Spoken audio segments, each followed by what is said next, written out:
All right, so this is part 2 lecture video for chapter 7, and we're going to continue on with the psychiatric drugs and diseases and mental health disorders. So we're going to talk a little bit today about bipolar and its symptoms. So manic episodes of bipolar can include a decreased need to sleep, an increased distractibility, elevated or irritable mood, excessive involvement in pleasurable activities, grandiose ideas, meaning, you know, they have these grand schemes, these grand ideas that typically are probably not very good for them, increased activity, emotional liability, and racing thoughts. So the depressive episodes tend to be the opposite of that. So a lot of sadness, excessive crying,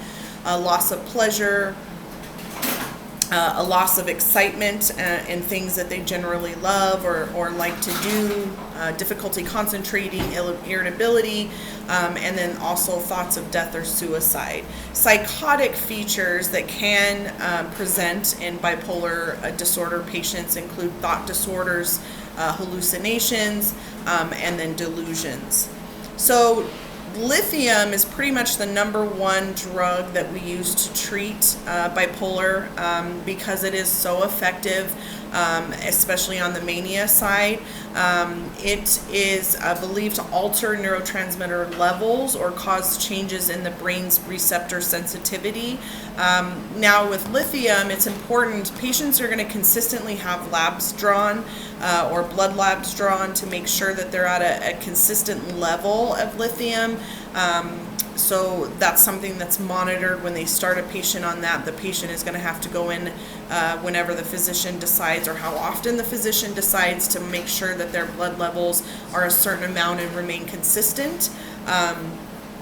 There is caution for lithium being used in patients that have any kidney disease or cardiovascular disease.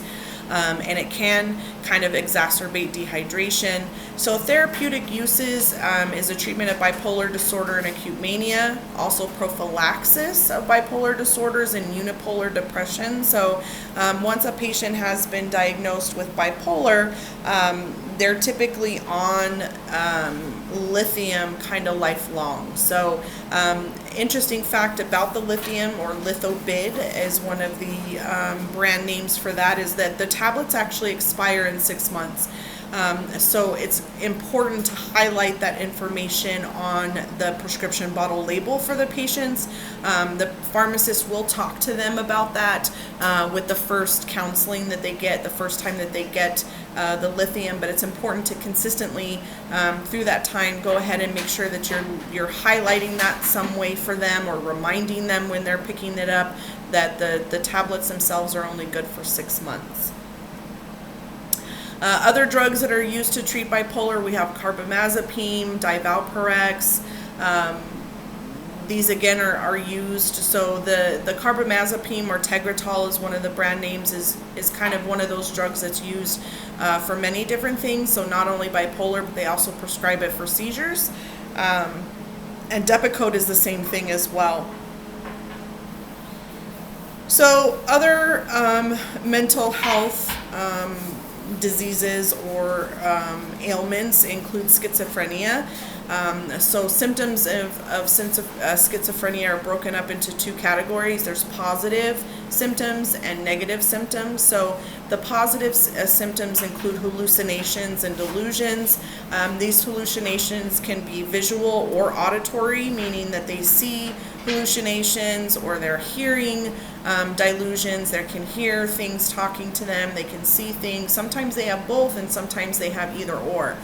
Negative symptoms include withdrawal, ambivalence, behavior changes, memory loss, and confusion. With schizophrenia treatment, there are two types. So we have typical antipsychotic medications, and these block the dopamine receptors in all 4 dopamine pathways. which can lead to, unfortunately, unfavorable side effects. And then you have atypical antipsychotics that block dopamine receptors within the limbic system pathway instead of blocking all four. So your typical are blocking all four pathways of the dopamine, where your atypical is only blocking the receptors within the limbic system, and this has shown more improved efficacy for treating schizophrenia with these atypical antipsychotics, and it also decreases and lowers or lessens the amount of side effects that they're having. So typical antipsychotic medications. So side effects can be broken down to specific body areas. If you're looking on slide 20, they give you examples of anticholinergic side effects. So constipation, because it can stop the peristalsis within your intestinal tract.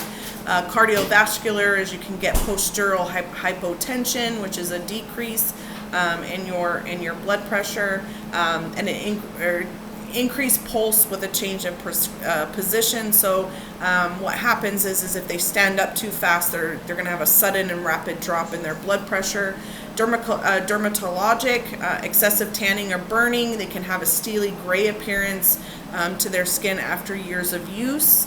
Endocrine, they can end up with hyperglycemia, a lack of menses for women, lactation in non-pregnant females, and then a change in sexual function and drive. Hematologic, it can depress the bone marrow. Ophthalmic, deposit of melanin drug complexes in the lens and the retina. Withdrawal, so they can have a relapse of symptoms. And then neurologic, they can have extrapyramidal side effects. So your typical antipsychotic medication, so the extrapyramidal symptoms include a couple things. So you can have dystonia, which is a tongue protrusion, which makes it difficult to talk or swallow. Akathisia, which is the inability to sit or stand still. A feeling of apprehension. They have irritability. They can have an uneasiness feeling. Pseudoparkinsonism is the tremor, rigidity, slow movement, shuffling gait, or drooling. Now that makes sense because, again, one of the main causes of Parkinson's disease is the lack of production of dopamine in the body. So it makes sense that we can have some of these Parkinson's type symptoms because we're blocking either completely all four pathways or within the limbic system, depending on which type of the antipsychotics that we're using. So late onset symptoms include tardive dyskinesia, which is an involuntary movement of the mouth, lips, and tongue, which can often be accompanied by involuntary movements of both the limbs and the trunk of the body, and these are potentially irreversible. So medications that they use to try to help some of these symptoms includes benztropine, which is an anticholinergic, and then they actually use Benadryl quite a bit. So typical antipsychotics will include fluphenazine, haloperidol, perfenazine, chlorpromazine, thioridazine, and those are your most common ones. So the only antipsychotic drug that has a ceiling dose is thioridazine or Mellaril, which should not exceed 800 milligrams per day because of normal pigment deposits within the retina that actually can cause blindness. Atypical antipsychotics, so some agents that block dopamine and some enhance it. So classic side effects include drowsiness, headache, the hiccups, hypotension, weight gain, hyperglycemia. Atypical antipsychotic medications are aripiprazole, which is Abilify. We have Clozaril, Zyprexa, Seroquel, Risperidol, Invega, and Geodon. These drugs I saw very widely and commonly used when I worked at Palo Verde Behavioral Health Hospital. Most of these drugs come both in an oral version and an injectable version. Some of these we used when the patients would become combative or if they needed to be restrained. We would use some of these to help in that. The Abilify, the Zyprexa, and the Invega They started just recently in the last couple of years have brought out a 30-day injection, and that has really helped a lot of these patients remain compliant on these drugs. So, a large population of our mental health patients are homeless, or they have a hard time maintaining taking pills every single day. And so when I worked at the hospital, we saw a lot of readmissions very quickly after they were discharged, within a week to 2 weeks afterwards. And that was because they either lost their medication, they couldn't get a hold of it, various reasons. So we started switching a lot of these patients, especially the ones that we called our frequent flyers, to the injectable versions. We would give them the injection just before they were discharged. Their case manager would have them set up with whatever behavioral health entity they're associated with, Kodak, La Frontera, and they would see their caseworker again in that 30 days and get another injection. So we saw a pretty good decrease in patients being readmitted in a short period of time, in that 2 week to 10-day to 14-day time period, because the medication being injected gives them that 30 days, and it doesn't have to require them to take a pill every single day. Anxiety is a state of uneasiness that is characterized by apprehension and worry about possible events. So there's two types of anxiety: exogenous, which develops in response to external stresses, and then endogenous, which is not related to any identifiable factors, and it's occurring as a result of the cellular function abnormality within the central nervous system. So, some people have anxiety as a result to external stresses at work. Maybe they've been in a car accident, and then driving after that is very nerve-wracking for them. And then with endogenous, it's just a natural abnormality of the cells functioning and firing within the central nervous system. Anxiety continued, they do use the SSRIs and the SNRIs, so your selective serotonin reuptake inhibitors, and then your selective serotonin norepinephrine reuptake inhibitors to treat anxiety. That's very common. They do use benzodiazepines, or benzos as we call them. We know that those are a controlled substance. They're a C4, so we're talking about things like Xanax, Ativan, Valium. Those they try to steer away from just because of the addictive properties to it, but they do work extremely well.